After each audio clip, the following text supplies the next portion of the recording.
Hello everyone, Ryan here. Enjoying this beautiful fall day here in Asheville. We've got low 60s, bright sunny skies, leaves are all changing, red, yellow, gold. So hope to get out for a walk a little bit later on. Hopefully you're having good weather too. Anyway, today I wanted to just go over some basic ideas in regards to chart interpretation. Some mistakes that people make, we want to counter those, and try to give you some pointers that you can make better assessments while you're looking at a person's chart, while you're doing your astrological research. And the overall point that I'd like to get across today is that you need to look at the whole chart. Meaning that if someone asks you a question about their relationships, or someone asks you a question about career, you don't necessarily just want to look at the 10th or look at the 7th and then make an assessment. You need to look at the whole chart because there might be a lot of good influences on that 10th house for career, status, prestige. There might be a lot of good influences on that 7th house for relationships and partnerships. But let's pretend that that first house has a lot of negative logitati avashtas on it, or a lot of malefic influences. Then no matter how good the 10th or how good the 7th might be, the personality can often get in the way of success. It can go the other way around too. We can see a lot of positive influences on the first house, where the person is active and does things that are useful and knows what they're doing, intelligent, kind, all these sorts of things, motivated. But we might see a lot of difficulty on the 10th house. So no matter how good of a person this is, we look to the 10th and we see there's a lot of negative karma that needs to be worked out. So we need to look at the whole chart. Otherwise, what usually happens is you might make an assessment and it ends up being wrong because you didn't take into consideration the bigger picture. So we always need to look at the bigger picture. Never look at anything in isolation. That would be like looking at the state of your finger to judge the rest of your body. Well, you might have a problem with your finger, but the rest of your body might be just fine. So it goes the same. It's the same way with the chart. We also need to look at the appropriate vargas. If we're assessing relationship, partnerships, 7th house affairs, or marriage, 9th house affairs, we need to look at the Saptamsha, the 7th divisional chart for relationships and co-creation within relationships. We need to look at the Navamsha for committed relationships and the ability to stay devoted to our marriage or to our chosen path. We have to remember the Navamsha represents our devotion and even the satisfaction that we can get from our chosen path, whether that's marriage, joining an ashram, committed to work, raising children, whatever it might be. That shows our path, our devotion, and our ability to enjoy the fruits of that path. So we need to look at the vargas. We also need to consider the dashas. You may find that in someone's chart that you see a Jaimini indication for being an author, for being a successful published author. But maybe they don't go into that cycle until they're in their mid-40s or even their early 70s. So while they can develop those skills, it doesn't get activated or supported until the dasha supports it or activates it. The same way for health and wellness. You can see predispositions towards problems, health problems, or even periods of good health when you're looking at a person's chart. But you want to look at the dashas and the transits because they might have that influence of negative karma for health. But that dasha might not come until they're 86. So you could talk to them about staying healthy, things they could do to support their body and their well-being. But if that negative dasha doesn't come until they're 86, it might not necessarily be that worthwhile to talk about. However, if they're in a Venus dasha that's 20 years long and it started when they're 20 and goes into their 40, and Venus has some bad influences on it, and it deals with health, that's perfectly appropriate to talk about health in that regard. So we need to look at it in the bigger picture in regards to the birth chart, all of the houses together. We need to look at it in regards to the vargas and how they tie into the Rashi, the main birth chart. And then we need to see, well, what's getting activated in regards to dashas, which will give us timing, see what it's worthwhile to talk about. And of course, you can overlay transits on top of that.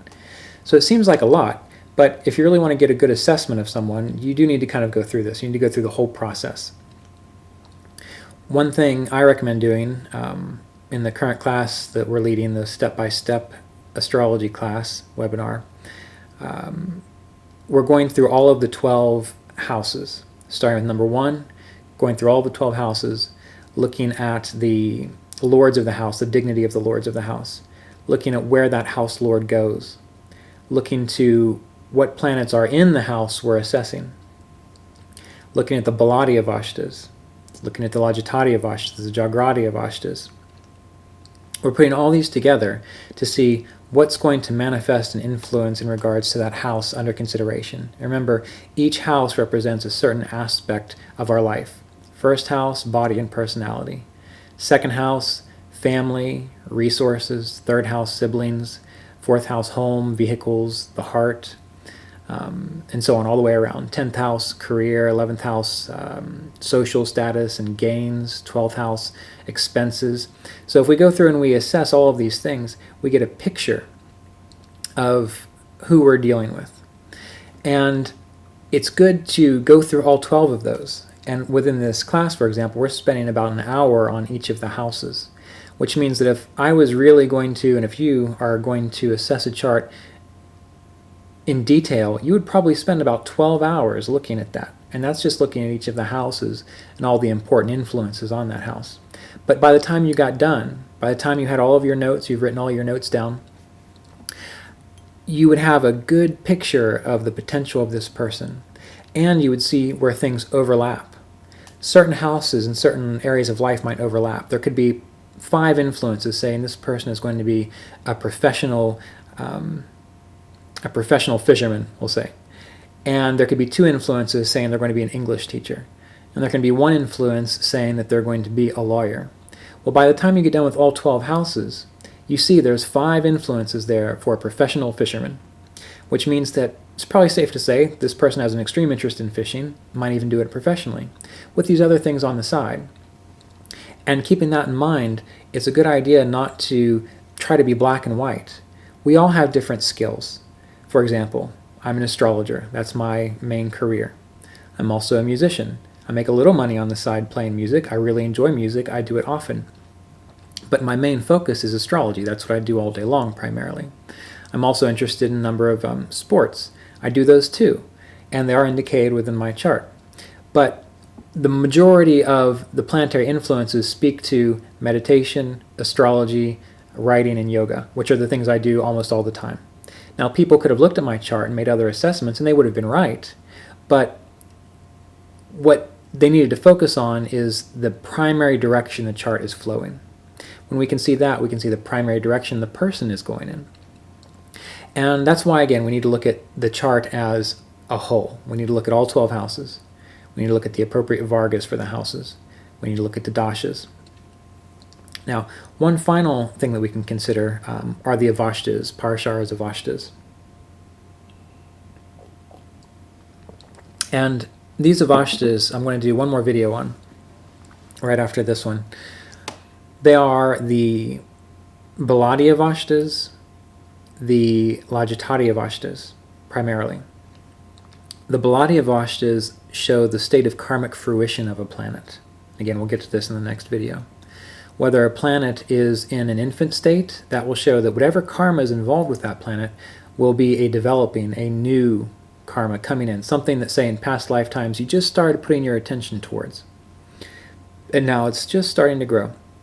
If it's a bad karma, we can stop it. We can be aware of it and take measures through our choices, through our actions in the present to counteract it. If it's a dead karma or an old karma, that shows a karma that's already reached maturity and passed. So if it's a good karma and it's dead, that shows a good experience, good life experience that you've already exhausted in past lifetimes. Still there, just a tinge, a residue, but you've already exhausted it. If it's a bad karma, that's great.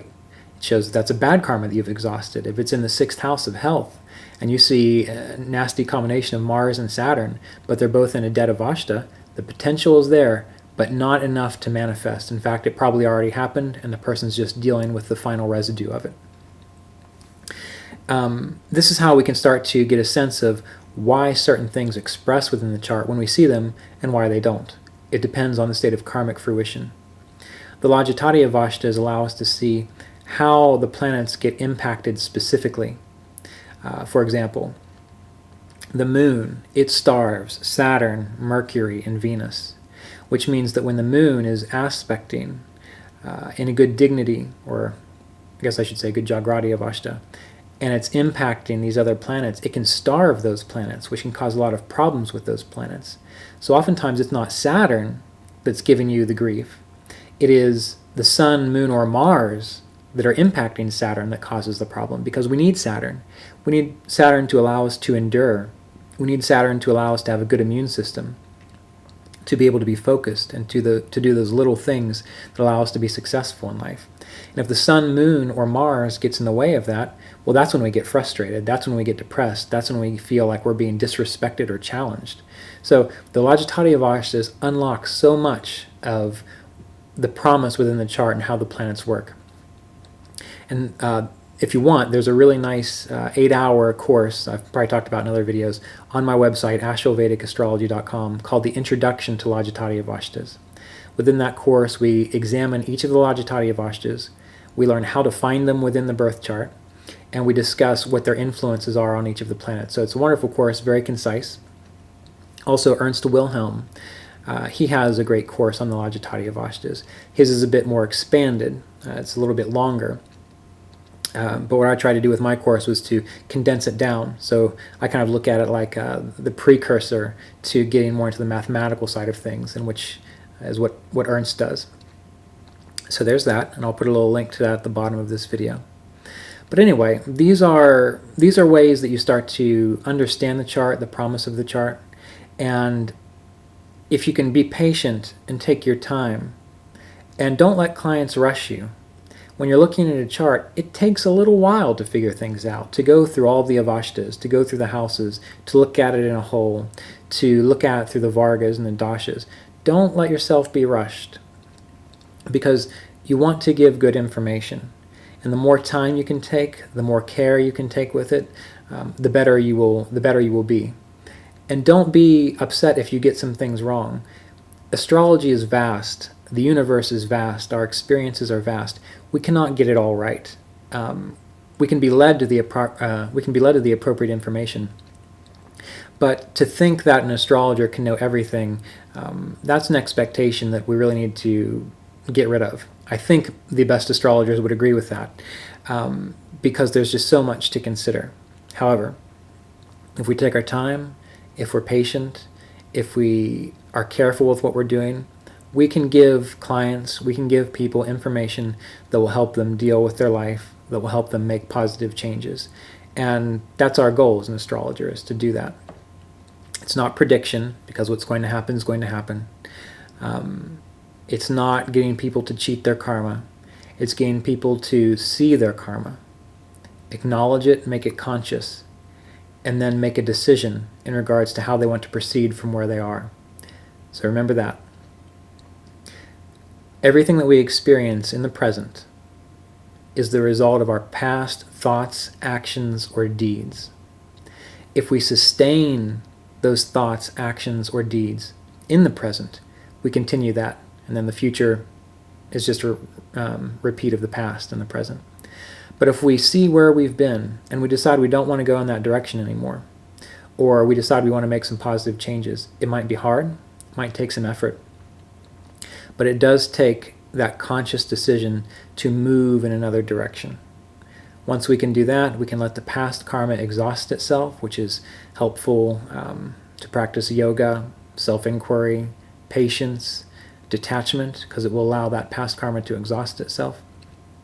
And then we can decide in this moment, internally, where do we want to go? Because we are an infinite being. These bodies, these personalities, all these situations, they come and they go. Good comes, good goes. Bad comes, bad goes. Stays neutral for a long time. It's always rising and falling. Look to nature. We talked earlier, I mentioned about the weather here in Asheville. Beautiful fall here in Asheville. It'll be a beautiful winter. It'll also be cold. Then the spring will come, and then the summer will come. It's these cycles and these seasons. Same thing with our planet moving around the sun, our solar system moving through the galaxy. It goes on and on with these cycles. So any kind of embodied experience is always going to have change. And when we can kind of redirect ourselves back to that core, that awareness, that presence, that being, which is eternal and essential to everything, the essence of everything, I believe they call it Vishnu in the Vedic sciences, then we can see what we are, and we can consciously decide how to live this immortal life we're living. What we're experiencing right now is the result of how we've been living this immortal life. Start thinking different, acting different, feeling different, even if it feels fake, just forcing yourself to do it until it feels real, because all this is just fake anyway. I mean, I don't mean that to make light of any problems that we have or serious situations, but what I mean to say is that all of this can be positively impacted by changing our inner states. And when we change our inner states, we lose our identification with a lot of the Caesars or the Grahas that push us in different directions. Working with the planets through mantra, through gemstones, anything that brings the planets into conscious awareness allows us to interact with them and to realize that they are an aspect of our consciousness. So that's why we have these remedial measures. And then we start plotting our own course as this divine infinite consciousness. And as the years, as the lifetimes go by, if we stay true to our intention, to our path, and to our course, we experience those results, good or bad. If we decide we're done with it, we practice yoga, detachment, meditation to withdrawal, quit making intentions, and simply let the karma exhaust itself without hurting anyone else, just letting it exhaust itself. Then we return to the source. We return to that state of liberation, which K2 represents, that final aspect of our consciousness. But anyway, it seems like I got off track here in regards to these tips and techniques for astrological research. Got a little bit back into my preacher ministerial role, I guess. But hopefully you've enjoyed this video and it's given you something to think about. Remember, look at the bigger picture. Look at everything. Take your time. Don't stress out about it. Just see where the patterns are, where those patterns overlap, where there's more indications towards certain things. That's what you want to talk about. And then stay in the present, make new choices as you wish. So enjoy the rest of the day, and it was a pleasure to chat with you again.